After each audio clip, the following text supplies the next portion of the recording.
So today is January 2nd, and what I have here is 13 bases that I've now gotten to the point where I'm ready to put the finish on. And the NAMM show is, I think, we load in on the 22nd. So I think I figured 19 days that I have 5 bases that I'm going to put the finish on and take to the show. And the rest of these are customers' bases that I think I'll have the finish done, but probably won't do the electronics until after the NAMM show. So what I'm going to do, here's as an example, this is a Buckeye Burl 6-string bass, and the neck is Bubinga and Wenge. And I'll take this off the hanger. The back is Swamp Ash. So the Swamp Ash is a lighter wood to help counterbalance the Bubinga and the Wenge, which is really pretty heavy. And this one has an Indian rosewood fingerboard. So what I'm going to do, I'm going to put the first coat of oil on. This is the magic time.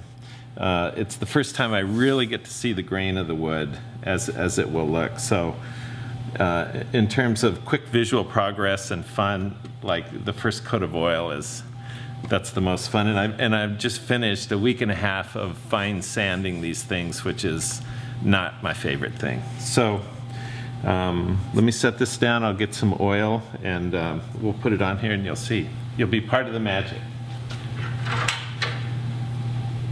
Okay. What we have is a cat food can from Piper, my cat. Obviously totally clean. It's an aluminum can. I have oil and I have a throwaway brush.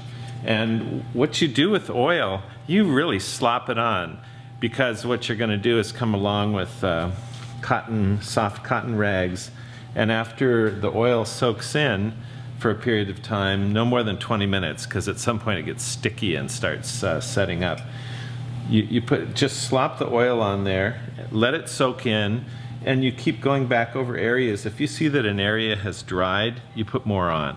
And you keep doing that for a while until it starts getting saturated, then you wipe it off and let it dry for 24 hours, and I go in with fine sandpaper, 400 emery, very fine, and I rub off any grain or any little flecks, anything that's not smooth, and then I do another coat, and I do 6 of these usually on most woods.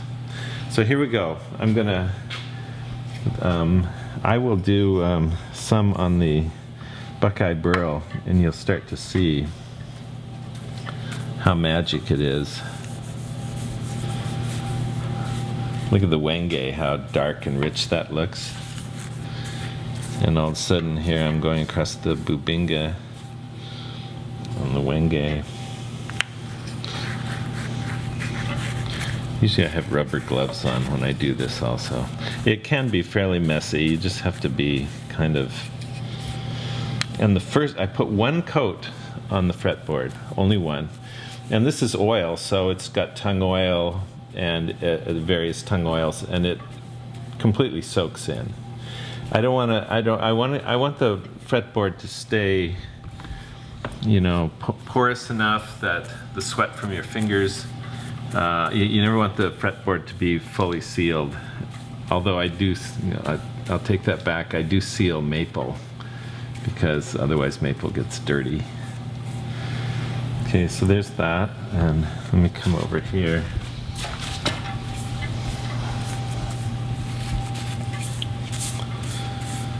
It's just so shockingly rich and fun.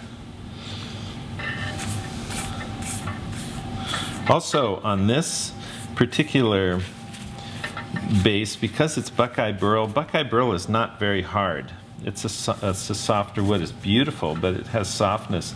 So I have put 2 coats of CA glue, or known as super glue. I floated on a very thin viscosity. I paint it on and wipe it off to harden the surface. So that does a little bit of the color just from putting the glue on.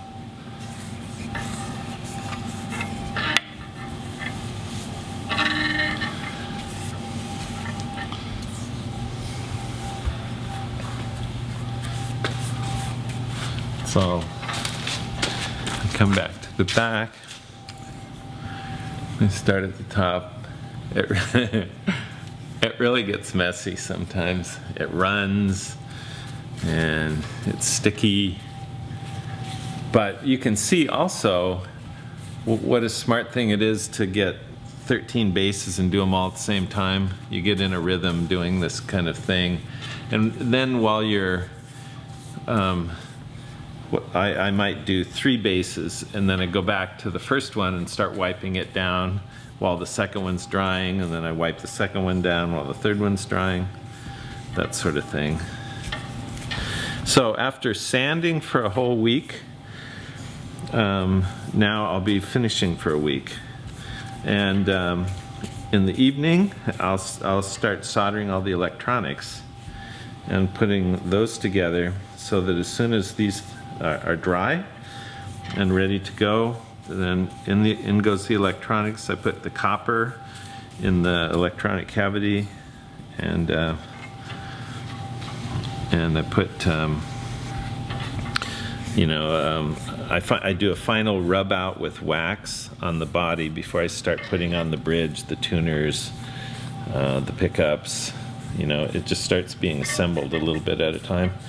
I also have to do the finish on the electronic cavity covers. I make those usually out of Wenge, and I've got a truss rod cover up there that I have to do those.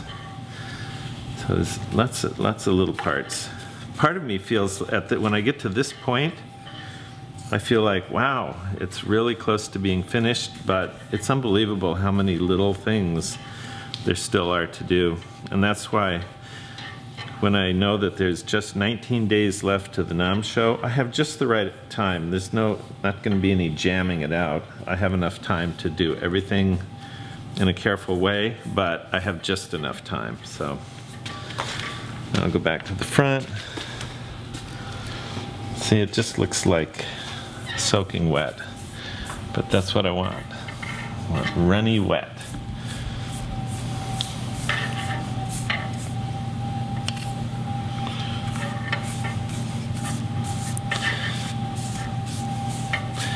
And there's a point, and it happens quickly, where this stuff starts to sort of set up, and if you leave it on, if I left this on a half an hour, I'd be real unhappy with myself, because I might have to take mineral spirits or something on a rag just to get it to come off. It starts getting gummy, and boy, is it a lot of work.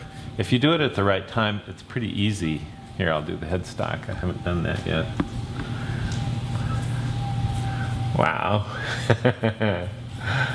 That's really great. Some of this wood, it's just dark, it's just mysterious until all of a sudden you put on the finish and it just comes alive. I grab my camera and I start sending people photos at this stage, and everybody always, there's a lot of oh my gods that happen when they first see their base, because it's like transformative. There it is. Very wet.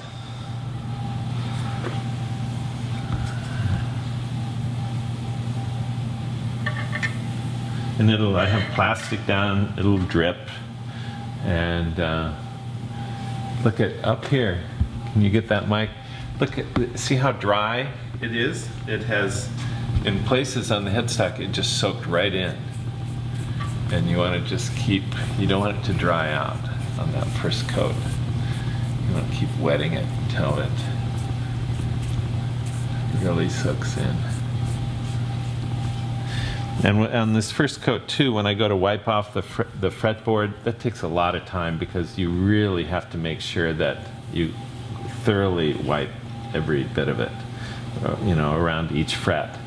And then I don't put this on the fretboard anymore after this first coat, and I eventually put a fretboard oil on, and that's it for the fretboard.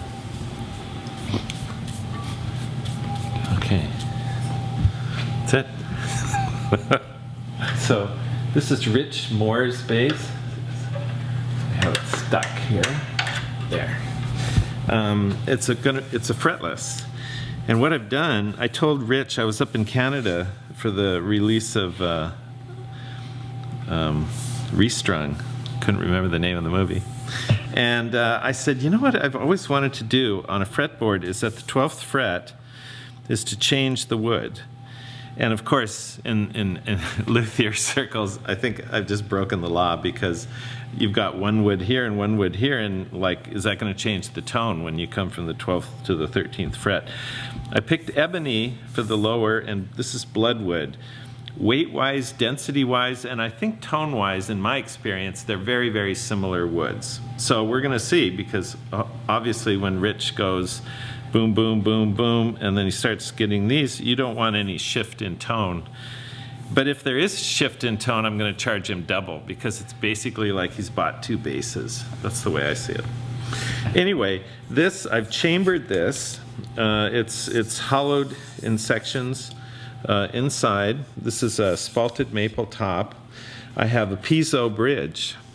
So with this fretless, he's going to have two big single Nordstrand pickups and the piezo pickup.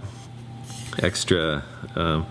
So he'll have a full range of magnetic setup, a full range of piezo, and then a blend between the two. And on the back, this is walnut. So he's just got a spalted maple top with amazing walnut on the back. And so I chambered it both for acoustic tone and because it lightened the weight of the bass. Otherwise this solid Claro walnut would have been fairly heavy. And then the neck is all maple. It's bird's eye maple rails, and then tapered, there's 3 tapered Eastern rock maple cores. So Rich is actually going to come to the NAMM show as well. He's going to be part of the booth. And so I need to get this guitar as well as 5 others that I'm trying to do for the show. So, oh my God, I've got some work to do. Okay, so that's it.